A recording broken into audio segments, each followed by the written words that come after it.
key principle that I think we've learned in talking about this for a while. Really, if you're making choices that removes options for those other layers or in effect for those future generations, you're probably not making good choices for the future. Hey everyone, it's an honor to be joined here in this edition of Conversations Podcast by Alexander Rose. Alexander, thank you so much for joining me. Thanks for having me.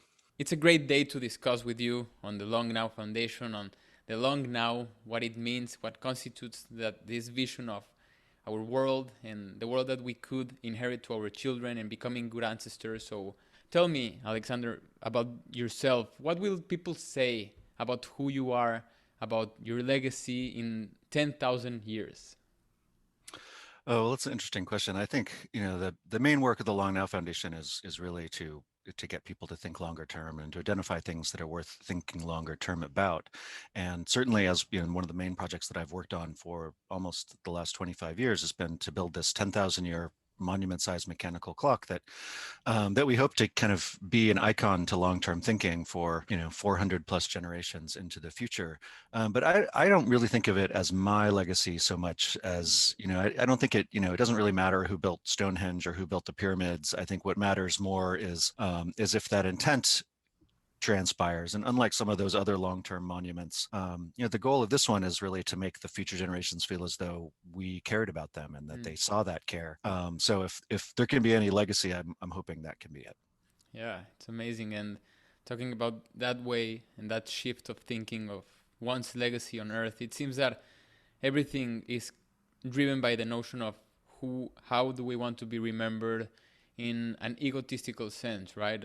My name and everything, but the work that you're doing means that it's designed in the way, at least the way I see it, so others can reflect upon their own legacy as how it influences future generations. And tell me, this is based on storytelling. I know that you like a lot of storytelling and what it means to us and our species. So, what are some of the stories that most intrigue you about ourselves, our planet, our nature?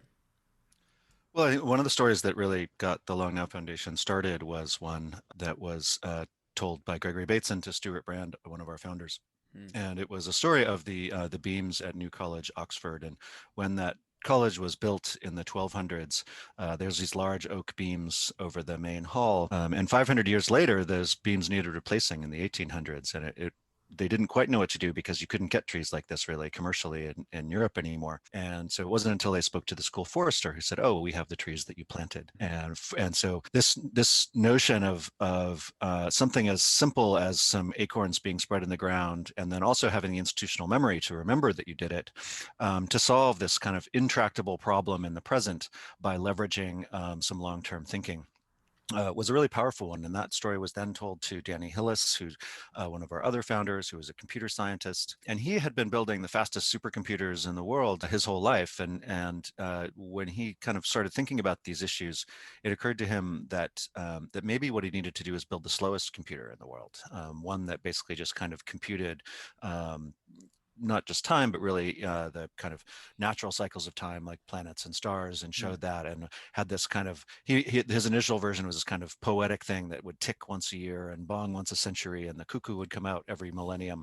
It's a lot more complicated than that, but all of those things kind of do happen in this clock. But the idea is that we're now many years into building this clock, that will be visitable in West Texas, and it's about 500 feet tall, underground facility. Hopefully, people will visit and change the way they think about time.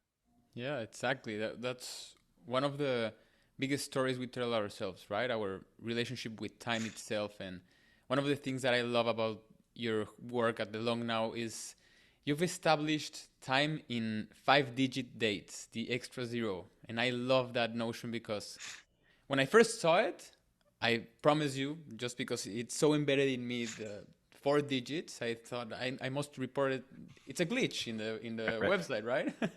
Yep. And then I reflected on how impactful it is in the way I see my time here on Earth. It's a glimpse. It's just I'm gonna close my eyes and that's it. But that doesn't mean time itself ends in the way I end or relates with me in the way it does.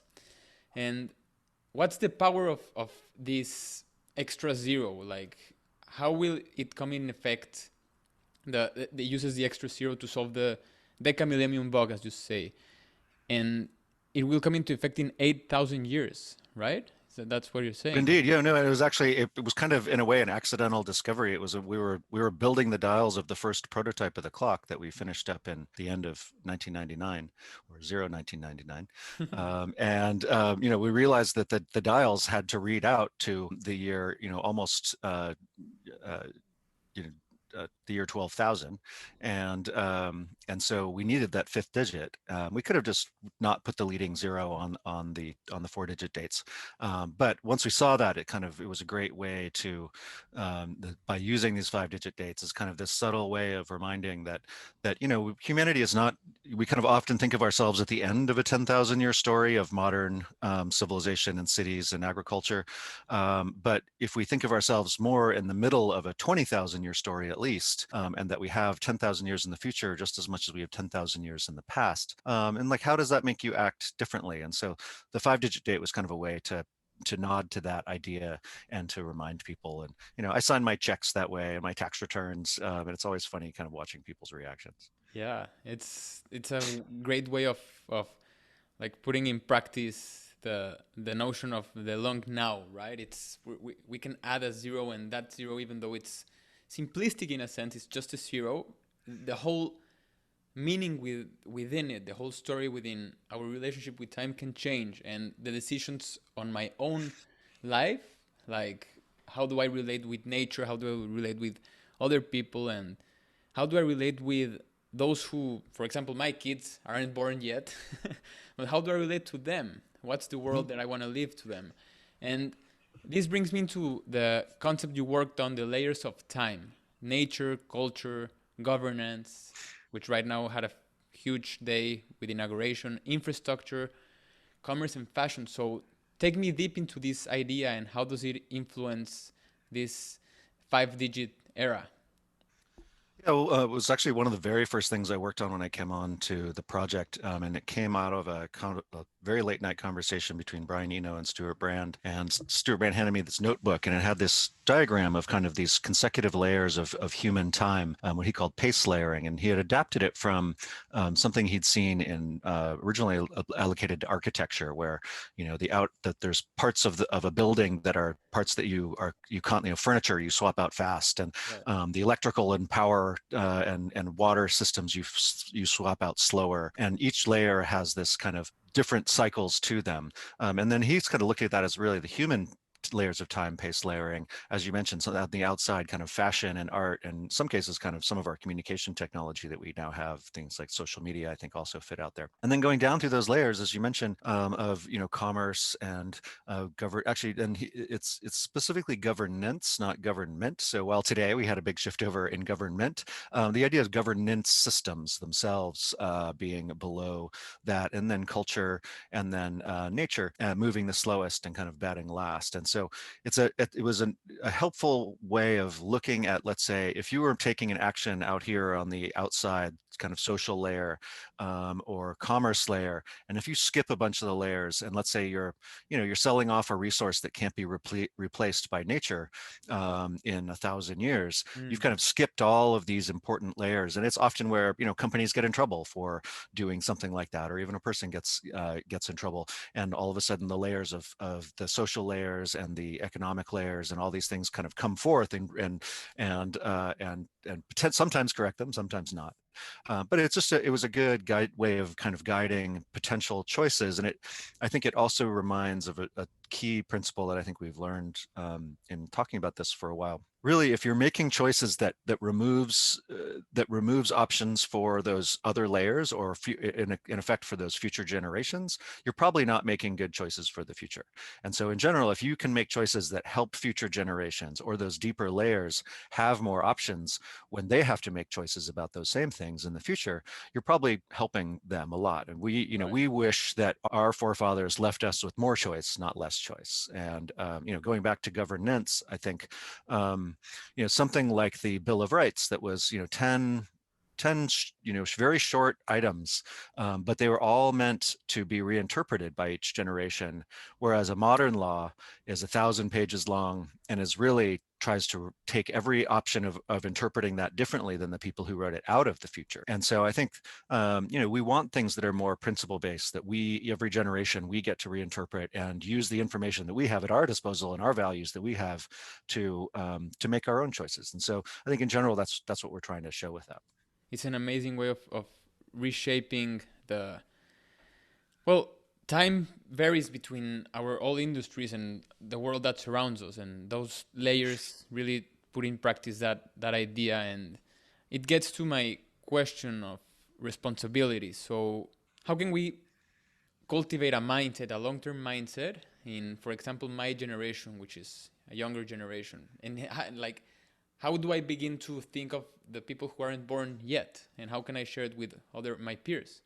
Going back to this idea of how do we increase optionality for the future, and sometimes that's your own optionality. You don't know what you are going to be like necessarily in the future, and what your values and what the information that you have.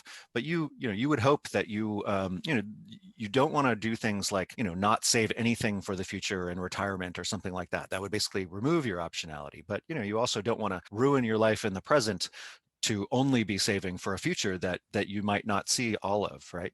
So how do you balance those things? And that's really the kind of questions that we want people asking. And that's your personal thing. If it's, let's say, your work, if let's say your company is doing something that kind of harm to the environment that can't be undone easily, or can't recover easily, maybe you should be thinking about that differently. And obviously, as parents and grandparents, we're always trying to, in a way, leave a better place for the next generation than we had.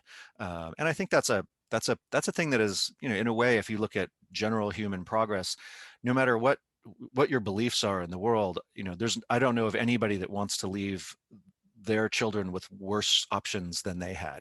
And that's kind of had a ratcheting effect throughout all of history, I think, of always, at least in that kind of selfish desire for a better generation than the one you had. Obviously, that's interpreted differently by different people, but in general, basic, freedoms and security and food and shelter always have wanted to be improved from generation to next. And I think we as humanity have benefited from that over the last 10,000+ years. For me, it means humility. For me, thinking of future generations means that I now had the opportunity to get the baton was passed to me right now. And I've had the chance to think of my impact here on Earth.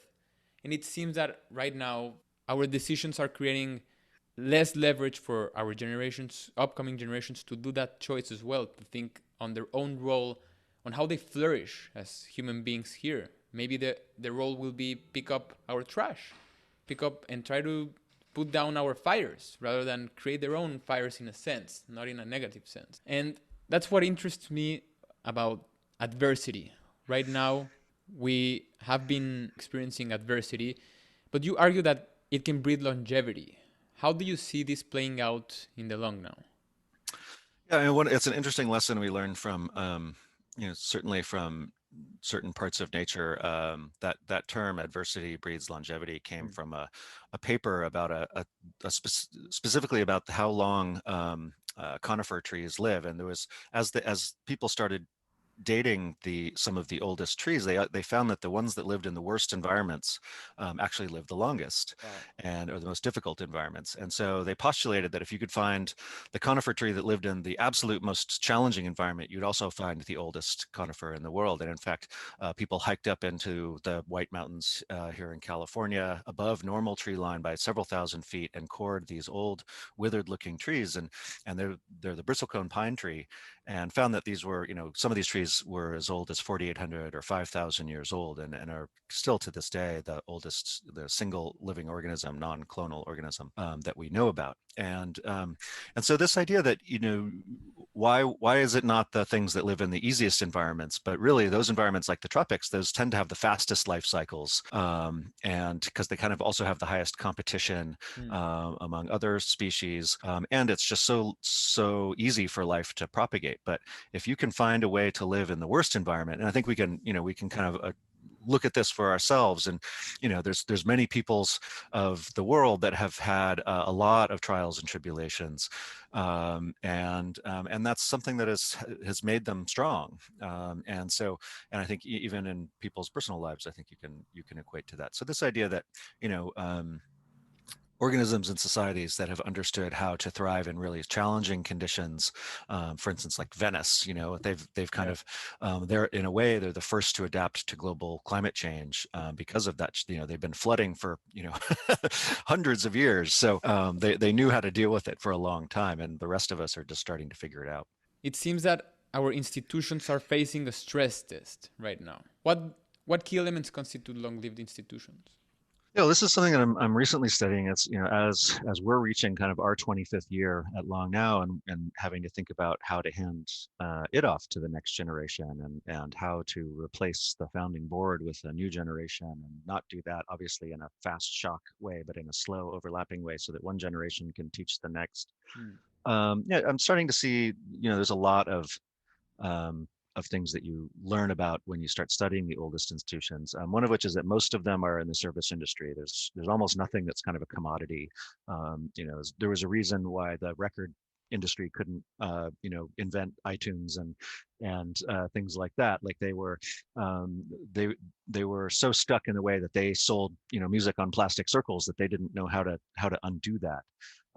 And whereas, a lot of hotels and bars and breweries and wineries and even financial service companies tend to be some of the oldest companies in the world. And then there's also a lot of societal things that help some of our longest lived institutions. And you'll find that the vast majority of the oldest institutions in the world are in Japan, which is just a culture that has kind of, in a way, almost fetishized maintenance to a point where they're the best maintainers in the world of things.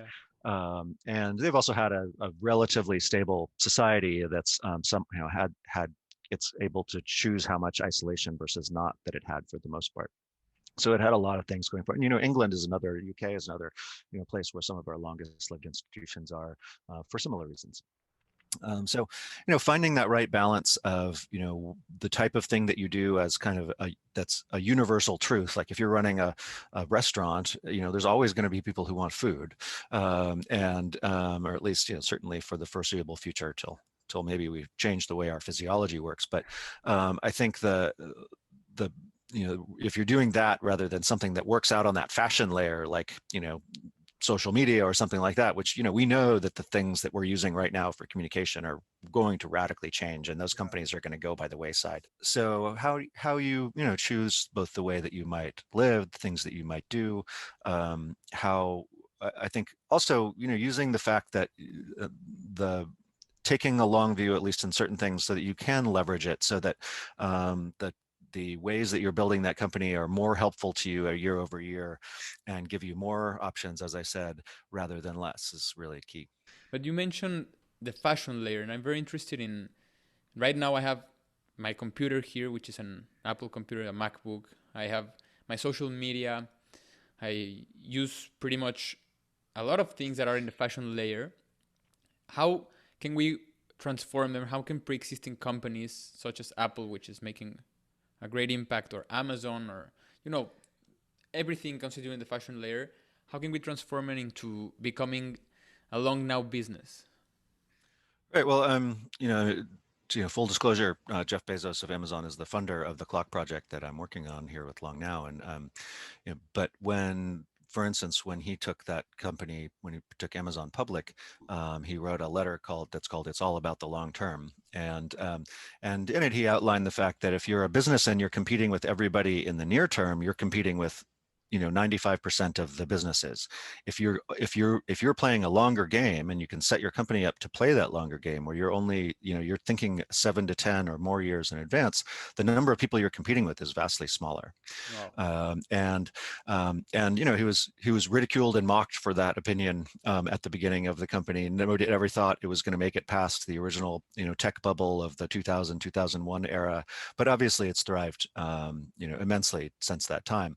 And and it was because he was looking out beyond where everybody else was willing to look, and making investments that were going to play out over at least 5 to 10 years, if not longer. So I think those are the types of choices you can't sacrifice everything of your present to for a longer future, but it's kind of like it's the compound interest of building a better civilization. Just like putting a little money in the bank every year, Yeah. means that you can have a retirement. If you take some percentage, if and I should also say that having a long-term view requires a certain amount of security um, in your daily life. Like obviously, if you're barely surviving for food and shelter, it's very difficult to think long term. So Right. it's a place of privilege to be able to think long term. But if you are able to have some of that privilege, using a little bit to kind of put away a little bit for that future, whether it's a saving or whether it's a plan that can play out, that can be leveraged over that time, those acorns in the ground that Mm. you plant yourself, that in 500 years time, after a little bit of care and feeding, can solve the problem that was intractable to you, is really the kind of things to look for. How would you create a team, your dream team, into a business of, or a company or an organization? What are the traits of your team in terms of long now? Well, I think, we're in the middle of a transition like that ourselves, as I mentioned, and, finding the right mix of people that are willing to take risks with new ideas, but also having a right number of kind of maybe an older generation around to temper that sometimes. You don't want to temper it so much that no new ideas get tried, but you want to do it in a way that at least there's a little bit of the past informing that present choice, so that you don't you just completely replace or remake all the same mistakes of the past. But sometimes you do want to try something that has been tried in the past, but just with new tools, right? So identifying like, oh well, we actually have new tools to try and solve this problem, and it's worth resolving. And we're seeing that now with reusable launch vehicles in space and things like that, where they could have been done in the Apollo era or even the shuttle era, but really the tools and software and things like that and sensor systems really just weren't. It would have been so much more difficult, that we really might not have gotten off the ground. And so now you see people applying these new tools to solve those intractable problems and have a reusable launch vehicle. And so those are the types of things that I think are always valuable to look at, is what are the newest tools that actually solve a problem that was intractable in the past. It's like trying to play the tension between order and chaos in the mindset, like trying to establish disruption and at the same day establish the establishment, that redundancy. But I agree, it's the long now, it's not about, at least the way that we're discussing it, it's not just about innovating like crazy, but rather also taking a step back, right? And thinking, how can this have an effect on things that I cannot even see right now? And what are those things that I'm not seeing? And what are those things that I am seeing? Having this debate within one and within the team it's amazing. And I'm interested in your own thinkers, the people who have influenced the way that you think. Who has been one of the most influential thinkers for you? I mean, Richard Feynman is a kind of personal hero of mine. He was a physicist. He was kind of one of the youngest physicists on the Manhattan Project, the project to invent the atomic bomb. But he was mostly doing math for that early project. But then, as he kind of went through his life, he became kind of as much a philosopher as an engineer, and very late in life also helped with Danny Hillis's massive computer project, who was one of the clock designers. But he always seemed to have a perspective of this idea that our job as humanity is to help improve some solutions and pass them on. And this idea that we are at the beginning of time for the human race, not the end. And so I'd say, he's one, I think, as an engineer and designer. Also, Da Vinci is certainly one of my greatest heroes. Clearly, one of the most visionary designers of our last millennia, as near as I can tell. And so those are people that I always kind of think about when what choices they were making in their life, and how to make an impact, but at the same time how to get something done that very day.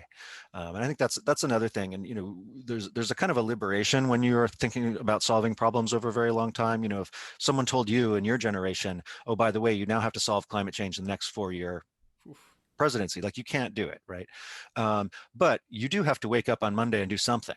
Hmm. And the idea is like, what can I do on Monday that that is going to start making the steps towards this thing? And that the liberation is that you don't have to solve it in 4 years. Really, you have to put in place the systems that are going to start solving it, and use that freedom to do that, recognizing that some things have a fair amount of urgency, just like climate change does. But you need to figure out what you can solve and what you can't solve, and move on those things that you can solve.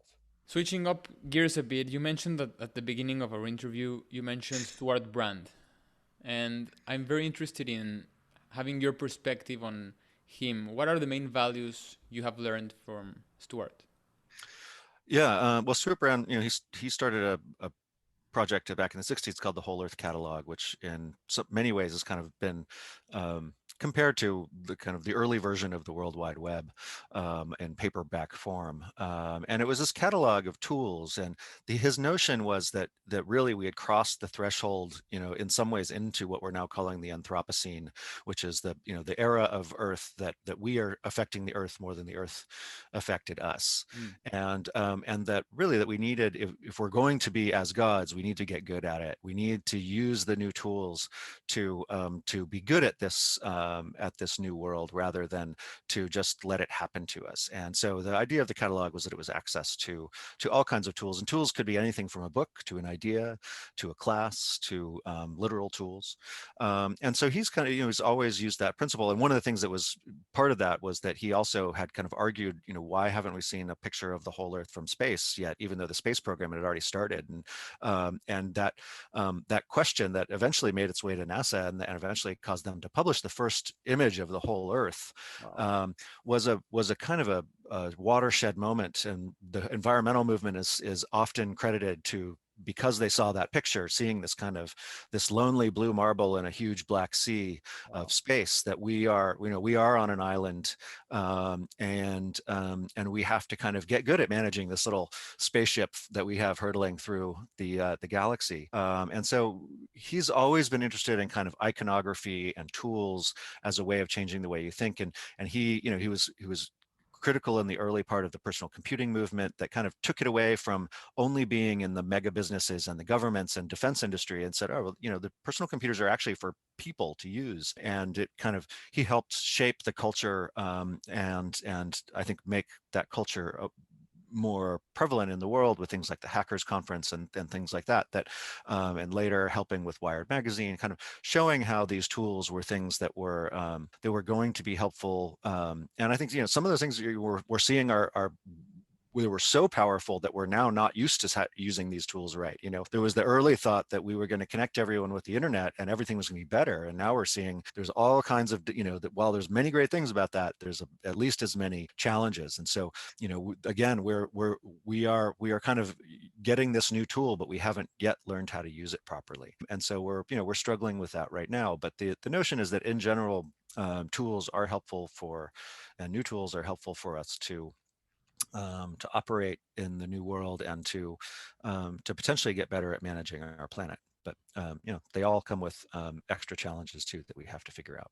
Everything is blowing up, and the main reason I I would like to argue is because we don't have a recipe to use them in a sense. But I believe the work that you are doing with Long Now and this whole mindset can be that recipe. If we have that silver rule, that golden rule, that our tweets themselves have an effect on future generations, maybe we don't have to put like, are you sure you want to tweet this? Just that slogan, right? And it can change how we see our ties with people, our relationships with that anonymous person on the next end of the screen.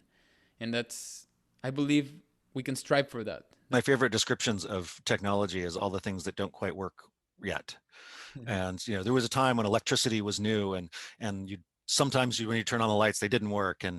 And so you'd invite people over to your house to show them this new technology. And I think we're now, things like social media are still that. They are technology, and they're They're not like what running water or electricity in your house used to be for the most part, where you just kind of take them for granted. You've learned how to use them. You've learned how to integrate them into your life. You've learned the parts that you don't want to have in your life, places where you don't want electricity, and things like that.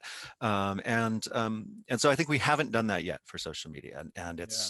it's but I think we should recognize that, you mentioned the pandemic earlier. We had a pandemic 100 years ago, and one of the things it didn't have was the ability for everyone to socially distance and still communicate and work from home in a real-time way like we're doing right now. So there's a huge benefit to having an internet during a pandemic. It also allows information. It also allows misinformation, but it allows this whole new thing. And then, going to some of the newest technologies, if this pandemic had hit even 10 years ago, we would not have had mRNA vaccines and the genetic engineering to have, the vaccines that are now going around the world were literally effectively designed in 2 days after seeing the first genetic model of the disease. And it's taken 10 months to get them, tested and approved.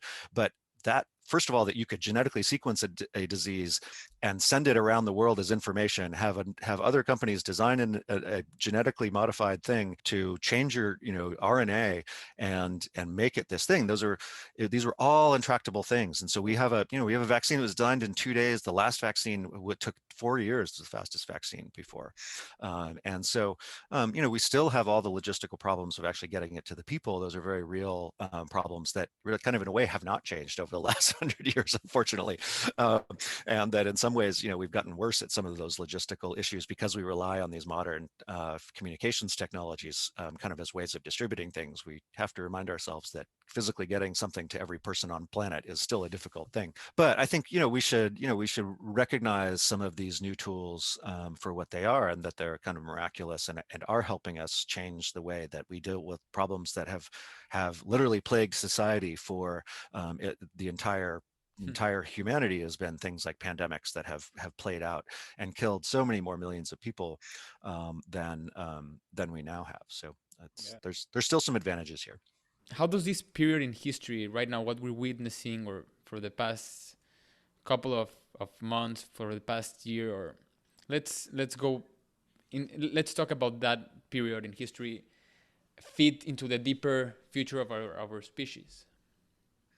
Well, I mean, I think, this is a really great kind of long now moment, as it were. I mean, the pandemic that we're in is, a lot of people call it a black swan event, a totally unpredictable event, but it was actually a 100% predicted event. We know that these things are going to happen, Yeah. and there's other things like that, like, certain types of natural disasters, earthquakes, tsunamis, certainly some things that could be, ending life on Earth, like a comet or an asteroid impact. And the fact that we have a space program, but we don't really have a comet, or it's at least an asteroid deflection program, is kind of crazy, right? Because we know that could wipe out life on Earth. So, what are these things that are these totally predictable events? And again, you can't invest every bit of your technology and economy into solving long duration events, but you should put a little bit into it. And and again, it comes down to really just the way that we think about society. And for instance, there were many pandemic plans in the United States that were just ignored and dismantled before the pandemic hit, because people just decided that they weren't worth the time and effort in the present to put away that little bit in the bank. And it was really unfortunate timing that it occurred right when so much of our apparatus for dealing with this had been dismantled, and a government that didn't want to look at the plans that had been figured out in the past. Right. So it's a huge lesson to us that you have to listen to these people. A lot of times I think we look at them as these bureaucrats who are doing these jobs that seem totally worthless, like logging the way water is used in streams, or building sewage infrastructure or things like that. It's one of those things, like, until you really need it and it doesn't work, you really it seems like a silly project. Exactly. But what are those things that are in our kind of everyday lives, much less also having proper respect, I think, for these long-term bureaucracies, and bureaucracy in kind of in the good sense of, like, you want someone to, for instance, if the next pandemic came around and the WHO didn't have all the data from this one, you'd be furious, right? That institution would have let you down. But you also have, as countries and as people, have to put the faith into supporting those institutions and saying, international aid is worth the third world having food security and things like that, because otherwise they're going to revolt, and they're going to cause, there are going to be hotbeds of disease in the future, and unrest. So how do you use the place of privilege to make sure that you're helping everybody and not just the select few, I think is key. As we were discussing, adversity breeds longevity, and we see our systems, the ones that we often forget about, as you mentioned, as essential to this process of longevity, we'd be more grateful with what's happening. What advice would you give to yourself if you'd start your career in a younger age? I think one of the things that I would do, um, I think probably there's no greater value than traveling, and seeing the way other cultures see the world. And I think if there's anything I could have done more of, and I'm grateful for the privilege that I did have to do that. But there's all kinds of ways to do it in a way to be paid to do it. With something like Peace Corps or something like that. There's all kinds of ways to do it on your own. Um, and I think the more of that you can do, the more that you can see the way other people live and exist on the planet, interact with each other, good and bad, that will shape you for the rest of your life, I think, in a more profound way than any other thing. And so I know right now is one of the most difficult times to travel, but even a road trip in your own country, and seeing the way your own country lives, and native people in your country live, there's so much to be gained for that, and it's probably the most valuable thing and perspective that you can give yourself going forward. And I don't, I think, you will find the way that you're going to build, let's say, your career, your business, or things like that. But having that sense of the world is really, really important. Wow. Yeah, I agree. And it's a great way of ending our conversation, trying to explore ourselves in the long now, and traveling is a way of doing so. Alexander, this has been great, really great. And if I could place a long bet with our conversation right now, I would say it will make an impact in my life and in our listeners, and hopefully it makes an impact in our future generations. Thank you for joining me. Thanks for having me. Appreciate it.